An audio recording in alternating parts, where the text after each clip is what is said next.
എല്ലാ മനുഷ്യരും വാഗ്ദത്തങ്ങളുടെ നിവർത്തീകരണം കാത്തിരിക്കുന്നവരാണ്. വാഗ്ദത്തം ചെയ്തവൻ വിശ്വസ്തനാണ്. അവൻ വാഗ്ദത്തം ചെയ്തതുപോലെ നിവർത്തിക്കുന്ന ഒരു ദൈവമാണ്.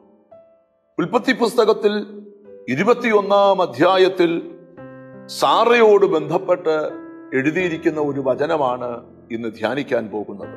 ഉൽപ്പത്തി പുസ്തകം 21-ാം അധ്യായത്തിന്റെ 1-ാമത്തെ വാക്യം, വാഗ്ദത്തം ചെയ്തത് യഹോവ സാറയ്ക്ക് നിവർത്തിച്ചു കൊടുത്തു.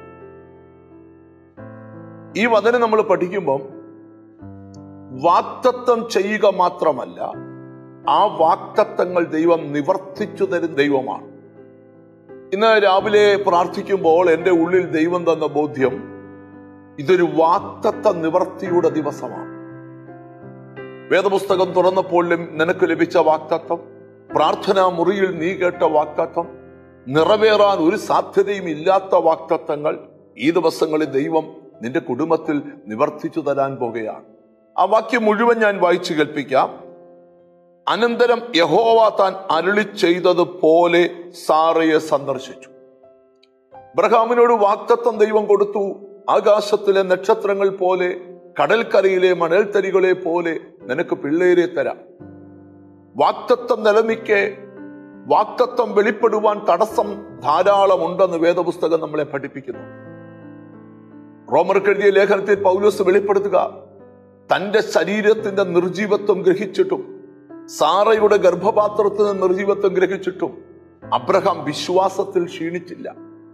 അവിശ്വാസത്താൽ സംശയിക്കാതെ വിശ്വാസത്തിൽ ശക്തിപ്പെട്ട് അവൻ ദൈവത്തിന് മഹത്വം കൊടുത്തതുകൊണ്ട് ദൈവം തക്ക സമയത്ത് സാറായെ സന്ദർശിച്ചു. അടുത്ത ഭാഗം, ദൈവം അരുളി ചെയ്തത്, ആ വാഗ്ദത്തം ദൈവം സാറായിക്ക് നിവർത്തിച്ചു കൊടുത്തു.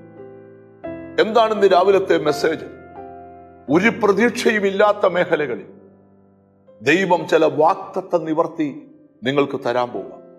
വാഗ്ദത്തങ്ങളിൽ വിശ്വസ്തനായ ദൈവം ഈ ദിവസങ്ങളിൽ ഇറങ്ങി വന്ന് വലിയ കാര്യങ്ങൾ നിങ്ങൾക്ക് വേണ്ടി ചെയ്യാൻ പോവാം. നമുക്കൊന്നിച്ച് പ്രാർത്ഥിക്കാം. കർത്താവേ, ഞങ്ങളോട് പറഞ്ഞ വാഗ്ദത്തങ്ങൾ ഈ ദിവസങ്ങളിൽ നിവർത്തിച്ച് കാണും. നമുക്കൊന്നിച്ച് പ്രാർത്ഥിക്കാം. ആ വാഗ്ദത്തം ദൈവം നിവർത്തിക്കട്ടെ. കാരുണ്യവാനായ ദൈവമേ, സ്വർഗസ്ഥ പിതാവേ, ഞങ്ങളുടെ പ്രാർത്ഥനാ മുറിയിൽ ഞങ്ങൾ കേട്ട വാഗ്ദത്തങ്ങൾ ഇതുവരെ നിറവേറാതെ കിടക്കുന്നല്ലോ.